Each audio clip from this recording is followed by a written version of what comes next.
Chapter 12. Joe was falling. The light of the tree was flowing around her, and Rowena was slipping away, out of her grasp, her limbs flailing, her mouth open in what might have been a cry of pain.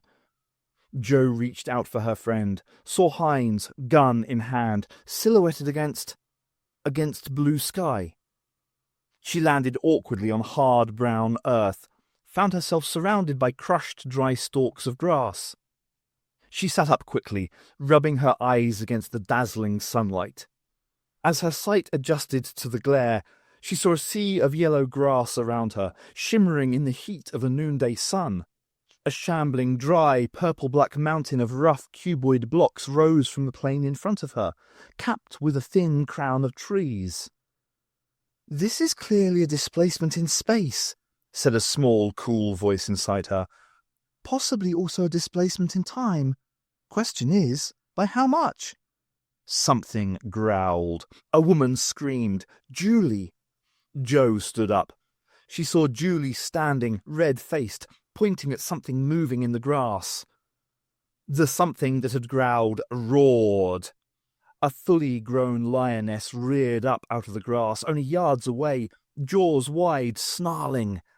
It started to run straight at Joe. Before she could think about reacting, Joe was aware of the impact of the hard earth against her back, the kick of a paw which felt as hard as a bone against her leg. Then the lion was gone. There was the sound of another growl and another lion leaping right over her. A chorus of hoots and grunts and bird screams joined the growls, and Joe heard the clatter of wings and hooves thudding on the hard ground. She stood up, ignoring pain from her leg and back, saw lions of all sizes running away in several directions. As she watched, they seemed to disappear, blending into the golden grass. Beyond them, antelope stampeded, and a cloud of birds rose from a patch of thorn scrub. She saw a nearer movement, jumped, then realized it was Rowena. Her friend was sprawled in the grass, one leg bent under her body. Their eyes met, and Rowena nodded slightly. "I think I'm okay," she whispered, as if she wasn't quite sure that she believed it herself. As Joe watched, she pushed herself half upright with her arms and tried to look around. "I think they've all gone," said Joe. "They'd be afraid of us, appearing suddenly like that." "Never mind that. Where's Julie?" Joe looked around and saw the big woman kneeling in the grass. Praying? Then she heard the woman's voice. "Okay, Mr. Jacob Hines, you've killed us, so now we're going to kill you, right?" Rowena and Joe exchanged a brief glance, then Joe set off at a run. There was a metallic click, and Joe realized that the gleaming thing in Julie's hand was the barrel of a gun. "No!" called Rowena. "Julie, don't do it!" "We need him!" yelled Joe at the same time. She reached Julie's side, saw her finger pulling the trigger. Nothing happened. Julie looked up, then sagged like a deflating balloon. "Hell! Can't even work this thing!" She held the gun out to Joe, holding it by the barrel. "You want to shoot him?" Joe cautiously took hold of the gun. Only when she'd done that did she take in Julie's knees pressing down on the man's stomach, his terrified face, the drool coming from his mouth, the pieces of dry grass on his cheeks and forehead. There was an unnatural sheen on Julie's skin, a sweat that wasn't just due to the heat. Joe turned the gun round, got a proper grip on it. "You need 2 trigger pressures to fire this type," she commented absently, then levelled the gun at Hines's head. "What I need to know, Mr. Hines, is where we are and how we got here, exactly which aliens you've contacted and what they said to you, and also," she gestured around her at the mountain, the sea of grass, the vast, distant horizon, "I'd like to know how I'm going to get home to my son." Hines's eyes rolled in their sockets for a moment, then focused on Joe. "The last one's easy," he said. "You can't go home." He began to giggle, an odd choking sound. "Home doesn't exist anymore." A thin layer of smoke drifted within the console room, just above the level of Sam's head. The time rotor had stopped, the screens were dead. A single light flickered on the console, and the doctor was staring at it, arms folded, an expression of acute concentration on his face. Most frightening was the ceiling of the console room. The blue and gold infinity had been replaced by a grey void. This was infinite too, or at least there was nothing to say it wasn't, but it was insidious, frightening. It seemed to suck at Sam's vision, holding her gaze and drawing away her thoughts like a vast predatory insect. She remembered something that her maths teacher had once said, about there being several kinds of infinity. He had been talking about algebra, but Sam knew that what she was seeing now was that algebra made real. It was all she could do to look down. Kittig was also watching the void above, with all four of his eyes open. He tilted his head from one side to the other in a slow, regular motion. After thinking about this for a moment, Sam realized that the night eyes, mounted on the sides of his head, didn't have an overlapping field of vision, and the rocking motion gave Kittig the nearest thing he could get to binocular vision with the bigger, more sensitive eyes. He was simply trying to get a good view. "We're here," said the doctor suddenly. Sam glanced at him. "Where?" The doctor glanced up at her. "Stability point. The only part of the multiverse that currently exists. But it's only stable because it's the fulcrum. Whatever is happening here." "The scents are changing," said Kittig. Sam jumped. It was the first time the Tractite had spoken since he had leapt aboard the TARDIS. "I should have listened to Partil. She wasn't raving." He gestured upward, and Sam saw that the grey mist had receded, become no more than a patchy shadow on the familiar blue and gold infinity. "It's just the TARDIS," said Sam. "It does funny things sometimes. You get used to it." The TARDIS lurched, and the time rotor made a single spasmodic movement. There was a choked-off fragment of the usual materialization noises, then silence.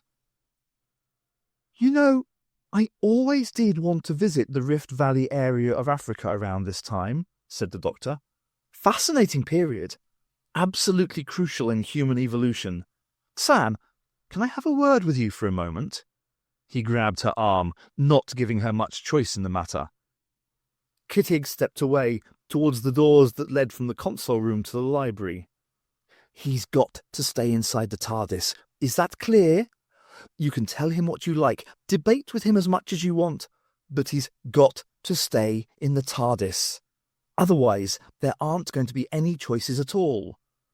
"Why not?" asked Sam patiently. The doctor glanced at Kittig, but the Tractite had picked up a book and was glancing through it. Sam wondered if the TARDIS was translating it for him, or whether he was just trying to work out how mere ink on paper could actually communicate anything. The doctor put his lips very close to Sam's ear. "The trouble is," he whispered, "I'm the uncreator." "I know," said Sam simply. There was a pause.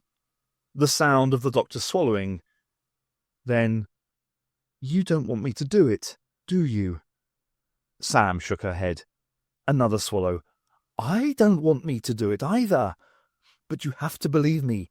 There just isn't any choice. This point won't remain stable forever. And then, I think you ought to tell Kittig about this, not me," interrupted Sam. "It's his universe, his family. And yours, Sam, and yours. I've told you. It's not a choice between one and the other. It's a choice between everything and nothing." "Maybe, but I've made my decision." "No, you haven't," said the doctor softly. "And, you know, I think that's part of the problem." He stood up, then turned and walked swiftly out of the console room. The doors opened for him, revealing rocks, a patch of brown grass, and dry earth, all of it shining in the brilliant tropical sunlight. "Put my dinner in the oven if I'm not back by 5, said the doctor over his shoulder.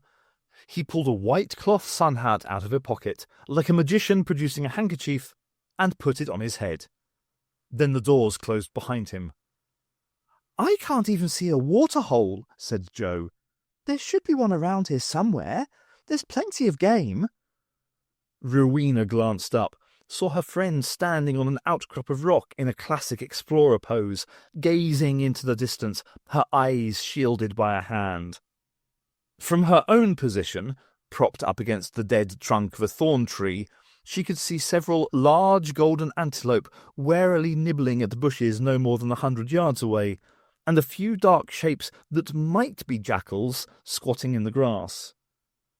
The alien tree towered over the plain, its colours still flowing in the sunlight. Rowena wished they could get further away from it. In the distance, a lion roared. The antelope looked up, their bodies visibly quivering. Although she knew there was no immediate danger, Rowena felt her own body tense, felt the sweat trickling down her back. The whole of her back hurt, as far down as it could hurt, as far as the nerves still worked. She wanted to reach around and massage it, but she knew that it was futile. She would just fall over. "You need to get up higher," she said to Joe. "The water hole could be 10 miles away." Joe stepped down from the rock, sat down in the short grass at its base. Her face was flushed, and there were sweat patches on her shirt. "I hope it's nearer than that," she said seriously. "Julie needs water soon." They both glanced over to the long grass near the stark form of the strange tree, where Julie sat with the gun, on guard over Jacob Hines. "How sick is she?" asked Rowena. Joe shrugged. "I don't know. She thinks she's dying, but that's just what Hines says. She's certainly got a fever. Are you okay?" Rowena hesitated, then decided on the truth. Lying in this situation wasn't brave, it was just stupid. "I think I'm a bit feverish. My throat's dry, but my back's hurting a lot, so it's hard to tell. I might just be shaken up." She hesitated. "What did Hines say?" "Just some demented, apocalyptic nonsense. He's going to cleanse the earth of humans, that kind of thing. I don't think he knows where or when we are any more than I do. Though he did admit that the tree is capable of time travel." "Time travel?" asked Rowena.